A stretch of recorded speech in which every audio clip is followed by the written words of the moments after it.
Hey guys, how's it going? Michael Troy here. Today we're looking at Good Devils Don't Play Fair with Evil one shot from Nick Dragotta and David Brothers, the amazing one shot from Image Comics, who just keeps on killing it.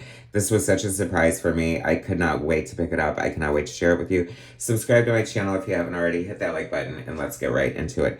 Okay, so this is pretty much a manga anthology. I found out about it a week or two before it came out and I definitely jumped on it. Nick Dragotta art was a revelation to me on Absolute Batman, who he's just like so good. And like I was like, where did this artist come from? I never heard from him. And then people were telling me about certain things. So when I saw that this sort of serialized anthology from prior works was out, I had to jump on it. It's very manga influenced. I didn't realize how steeped in manga Nick Dragotta was. I'm not going to say I'm not a fan of manga. I just don't have a lot of exposure to it. And like the idiot that I am, one of the hardest things for manga, and I'm wondering if it's because I'm left-handed, although you think that would help the situation, is like reading the book backwards takes me straight out. So I'm definitely a better target with something a little more, I guess, westernized like this. It is beautiful. Apparently, Nick works digitally a lot, but he did this first story on traditional boards, so they printed like the actual page so you could get a little bit of the artist edition effect and see some of the pencil marks and stuff, and it's absolutely gorgeous. It screams of manga with the screen tones. I love this story. It's so much fun. There's a few different stories apparently based on either existing like mangas that influenced them and they sort of wanted to do their interpretations of other stories. And it's a thrill ride. It's a great art. It's like beautiful. Um, I need more manga like this in my life. So if you guys have any more suggestions or want to point me in the direction of something amazing, please do, because I was so pleasantly surprised. I knew I was going to love the art, and I was hoping, because manga, I feel I'm learning, is, known for their like super compelling, very dramatic, often major action packed stories. And, it's kind of easy to see once you get steeped into it why it's so popular and such a phenomenon. Unfortunately, I wish American comics were more like this. I go back and forth with it. Sometimes it's fun to be part of a niche group, but it's like I feel like their survival would be a little more assured if they had a little more popularity behind them. Fight Like Hell. This is such an amazing story. It's about this boy who is sort of like born into like hardship and abandoned by his family, and then grows up to be like a fighter of his village and the best boxer, and he can just take anyone on, as you can see from fighting this guy with a chainsaw here, which is so interesting because I'm in the middle of watching Ed Gein right now, which is expectedly disturbing, over the top, so far from the truth, but hella entertaining at the same time. That's my hot take real quick. What a gorgeous page. Isn't that great?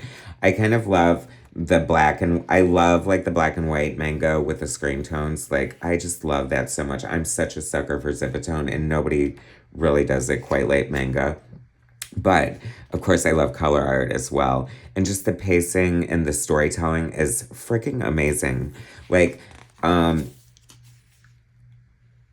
it's just gorgeous. Like, just the transition in the story and the meeting and the themes behind it. I just really moved me. I feel like it'll stay with me. And I feel like that's kind of like what a good anthology does.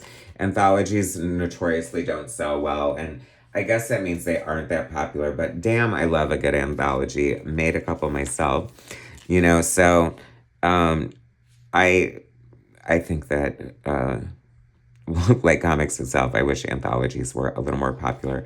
I just love the letters and everything. This story here is like a three-part story about, I love it. It's like, once again, the fast-paced storytelling is, fun. We meet this kid who makes obviously he doesn't seem like an awful person, but he seems like he's definitely involved in sketchiness and like bad dealings as he like gets involved and makes a huge mistake. I kind of don't want to spoil it, but he just really is kind of at the wrong place at the wrong time with the wrong person and does absolutely the wrong thing.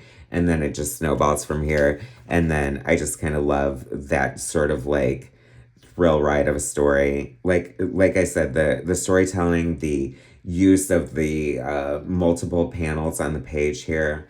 You know, I can see like the roadmap to absolute Batman in a way. That's so great. That cityscape with the great like negative space and then the tone over it is just so beautiful.